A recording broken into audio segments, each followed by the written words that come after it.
for 10 minutes of morning common. And today what I want to talk about is just a key part of joy, and it's something thinking about for this Christmas season. And that's the idea that we are never alone. I know that this season can be one where many people experience loneliness in different ways, shapes, forms, different times of the Christmas season may feel particularly lonely. And it's just something to remember in terms of that, of maybe one way to take the edge off of it a little bit.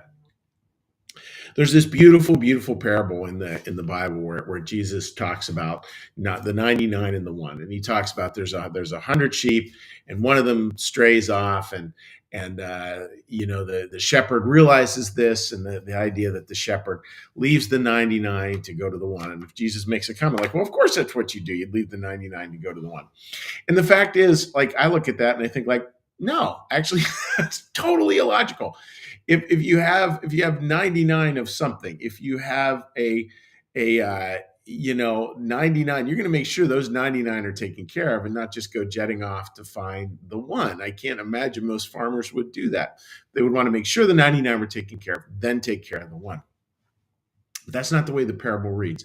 The parable reads is, of course you do this. And he talks about the same thing with a coin. Like if one coin gets lost, you sort of turn over the whole house just to find this one coin. And he's talking about that as being examples of the kingdom of heaven. And then there's this beautiful bit of like in the rejoicing, that idea of rejoicing at the finding of that one. So what does this all mean? Well, it means that God is really bad at math.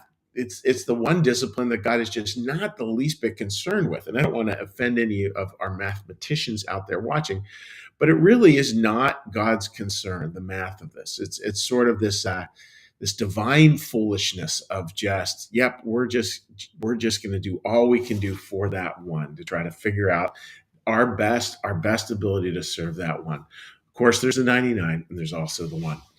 It's interesting, folks, to take a look at what that means, because when we really come to understand that deeply, it should bring us a sense of comfort that we may feel like the one. There's 100 and there's the one, and we're the lost sheep. Everyone else is somehow found. By the way, that is a myth in and of itself. The reality is we all can feel like the lost sheep many times in our life. And yet God is forever diligently searching us out in those places.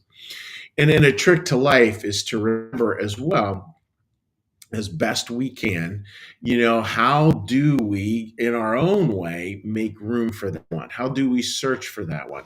Maybe it's someone who you can invite over to dinner or a cup of coffee, or even Christmas morning if you have space. Just so we're constantly looking at that one. And we can't always do that, right? There are some people who, when we're thinking of the one, we were thinking of someone who we just they can't. It doesn't really work to have them around our families. But even in that place, just prayerfully thinking about, like, praying into their good intentions, praying for the Lord to help them just be awake to their better selves, or their best selves, or their inner light, whatever phrase you want to use, and not in sort of a transactional scolding, like I'm going to tell them they have to find the light. No, it's really a humble prayer, like Lord, they have the light. Please allow them to live into that as much as they can. And of course, God's going to do that whether we pray it or not. But that's the kind of thing where we, in our own way, practice this 99 and the one, where we practice our bad math.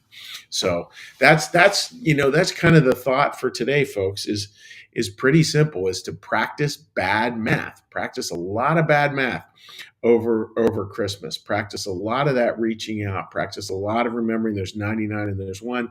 I think we have to take care of the 99. I would never say that. But remember the one in whatever way, shape, or form. Even if that can just be prayers from a distance, that's a mighty healthy way to go into the Christmas season. And you ready for this? It's such a key part of joy. We will find joy when we find that one as best and as humbly as we can. So that's the thought for today, folks. And what we're going to do now we're going to take a little breath. We're going to move into a meditation, a little prayer, a little blessing, and we'll say hi to folks on social media. So with that, let's get a little breath.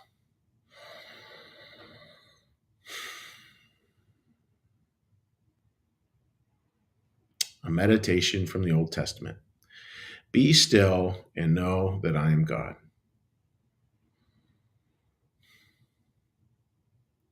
Be still and know that I am.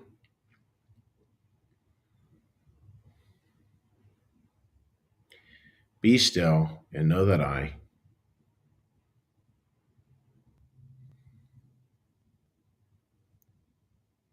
Be still and know that.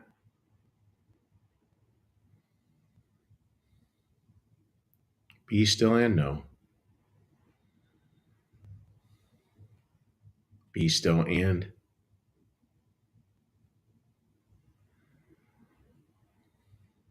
Be still.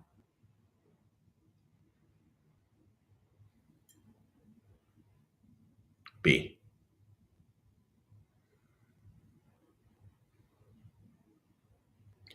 Our Father, who art in the heavens, hallowed be thy name.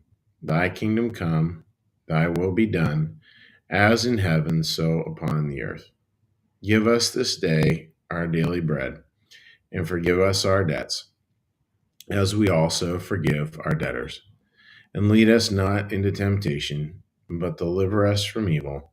For thine is the kingdom, and the power, and the glory forever. Amen. May the Lord bless you and keep you. May the Lord make his face to shine upon you and be gracious unto you.